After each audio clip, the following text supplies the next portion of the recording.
Welcome to Democracy Now!, democracynow.org, the War and Peace Report. I'm Amy Goodman.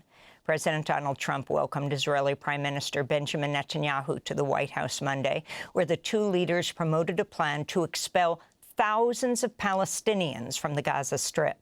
Over dinner with Trump, his Mideast envoy and top cabinet members, Netanyahu presented Trump with a letter nominating Trump for a Nobel Peace Prize.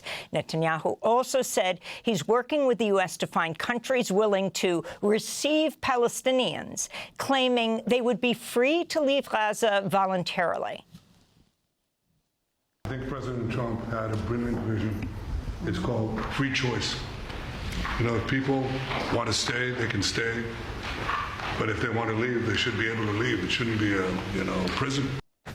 Netanyahu's White House visit came as Israeli Defense Minister Israel Katz said he'd instructed his forces to establish what he called a humanitarian city on the ruins of Rafah in southern Gaza, where Israel would forcibly relocate some 600,000 Palestinians. Meanwhile, Trump's expressed confidence that Hamas would soon agree to a proposed 60-day ceasefire with Israel, even though indirect talks in Qatar on Monday once again failed to reach a breakthrough. Outside the White House, protesters rallied to demand an end to Israel's slaughter of Palestinians in Gaza. I can't stand the fact that people are suffering and being killed the way they are. It's unbelievable that this is happening in this day and age, and I feel helpless, and I feel like our country is hijacked by people who want this to continue and are making it possible. And that's not what I want my tax dollars to go to. In Gaza, Israeli airstrikes have killed at least 41 Palestinians since dawn. Victims include 9 people killed in an Israeli drone strike on a tent sheltering displaced Palestinians near Khan Yunis, and at least 4 people killed when Israel bombed a school sheltering displaced families in central Gaza's Barej refugee camp. Tuesday's attacks follow Israeli strikes that killed more than 60 Palestinians Monday. Among them, civilians shot while trying to get food from a militarized Israeli U.S.-backed distribution site in Rafah, and children killed and injured in an Israeli strike on a Gaza City neighborhood. There were injuries inside the house caused by falling debris from the walls and doors, which landed on the children. Then we heard screaming from our neighbors, so we ran over and found many bodies torn apart, including an infant baby girl no older than 4 months. We'll have more on Gaza and Netanyahu's meeting with Trump later in the broadcast with Peter Beinart of Jewish Currents. He'll also talk about the New York Times and the mayoral candidate in New York, Mamdani. In Texas, the death toll from catastrophic July 4th floods has reached 104 people. That includes 27 victims from an all-girls summer camp located on the banks of the Guadalupe River. 10 children and 1 teenage counselor from Camp Mystic are still missing as search and rescue efforts enter their 5th day. Texas Lieutenant Governor Dan Patrick Monday admitted local officials failed to place flood warning sirens along the Guadalupe River years ago due to cost. Meanwhile, Senate Minority Leader Chuck Schumer has called for an investigation into whether federal staffing cuts to the National Weather Service were a factor in the devastating death toll. See Democracy Now's segment on the flooding yesterday at democracynow.org. The Trump administration said it's terminating deportation protections for some 76,000 immigrants from Honduras and Nicaragua. Many of those affected have been living and working in the U.S. for over a quarter of a century after receiving temporary protected status in 1999 following Hurricane Mitch. Some have since obtained permanent residency, but the move could mean some 50,000 others face deportation as soon as September. The National TPS Alliance on Monday announced it's suing the Trump administration on behalf of immigrants from Nicaragua, Honduras, and Nepal. In Los Angeles, heavily armed federal immigration agents, some on horseback, staged a dramatic sweep of a public park Monday, inflaming tensions in a city already on edge from the Trump administration's mass raids. Mayor Karen Bass arrived on the scene where she told agents to leave MacArthur Park, a popular public space in a largely immigrant and working-class neighborhood where many children were playing. Activists and community members, some who'd been tipped off about the sweep, were seen repelling the agents, yelling insults at the armed and masked men, some hurling fruit towards them. Mayor Bass later condemned the incident.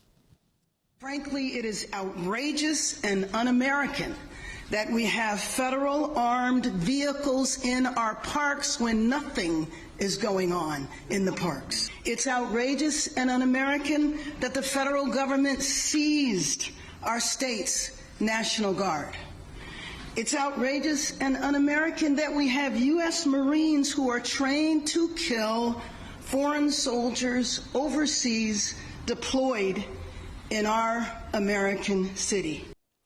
Meanwhile, the Community Self-Defense Coalition LA held a separate news conference Monday marking 30 days of resistance against the assault by federal authorities on LA communities. This is organizer Hector Rivera. Stand up and organize in your communities.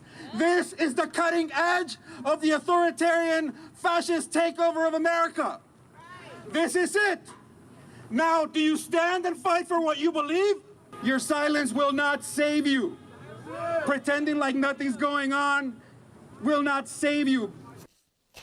In Kenya, at least 11 people were killed and over 500 arrested Monday as police cracked down on protests marking the 35th anniversary of a pro-democracy uprising July 7, 1990. Authorities blocked major roads leading into Nairobi, and businesses shuttered in response to the unrest. This comes amidst ongoing protests in Kenya over police brutality and corruption, as demonstrators demand President William Ruto resign. This is a protester speaking from Nairobi. This is our country. If we destroy it, all of us will be affected. Police officers should not think that if the country is destroyed, they will be safe. They will also be affected together with their families. Russian drones struck military recruitment centers in Ukraine Monday, killing a person, wounding over 70 others in Kharkiv. Elsewhere, one person was killed by a Russian strike in Odessa, while in Zaporizhia, at least 20 people were injured when Russian drones struck a military draft center. Nearby residents said their homes were destroyed or damaged by Russia's assault. There's a draft center office over there, and there's a private residential area here. I want to tell those idiots who are glad that draft offices are being attacked to come and see for themselves.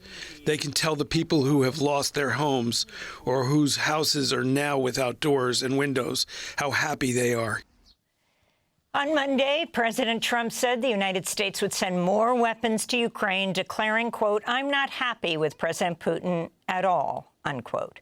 It was a sudden about-face for the Trump administration, which just last week ordered a halt to shipments, missiles and ammunition to Ukraine.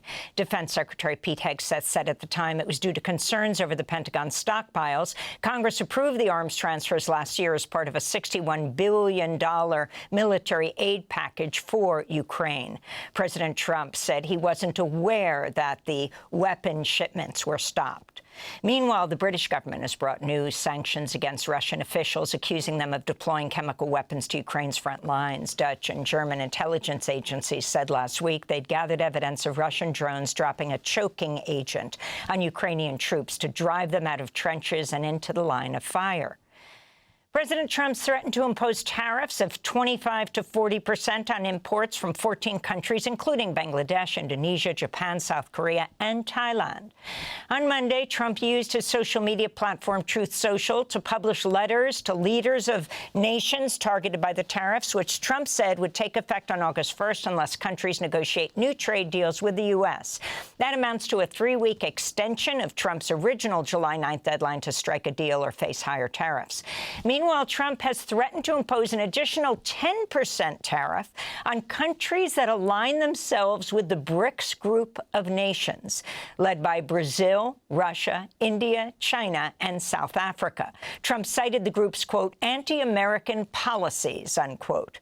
The threat came as Brazilian President Luiz Inácio Lula da Silva kicked off a 2-day BRICS summit in Rio de Janeiro. I think it's not responsible for a president from a country like the United States to threaten the world with tariffs on social media. Honestly, there are other forums for the president of a country the size of the United States to talk to other countries. For the first time since he took power in 2012, Chinese President Xi Jinping skipped this year's BRICS summit. Russian President Vladimir Putin, who faces an International Criminal Court arrest warrant for war crimes committed in Ukraine, appeared by video link. And in Boston, a federal judge has temporarily blocked part of the newly passed Republican budget reconciliation bill that bars Medicaid funding for Planned Parenthood clinics. Monday's injunction came just hours after Planned Parenthood sued to block the prohibition, arguing it unconstitutionally targets workers for their advocacy work and speech promoting reproductive rights. Advocates warn enforcement of the cuts would result in more than half of Planned Parenthood's 2.1 million patients losing access to reproductive care and the closure of hundreds of clinics across the United States. And those are some of the headlines. This is Democracy Now!, democracynow.org, the War and Peace Report. I'm Amy Goodman in New York, joined by Democracy Now!'s Juan Gonzalez in Chicago. Hi, Juan. Hi, Amy, and welcome to all of our listeners and viewers across the country and around the world. Thanks for watching Democracy Now! On YouTube. Subscribe to the channel and turn on notifications to make sure you never miss a video. And for more of our audience-supported journalism, go to democracynow.org, where you can download our news app, sign up for our newsletter, subscribe to the daily podcast, and so much more.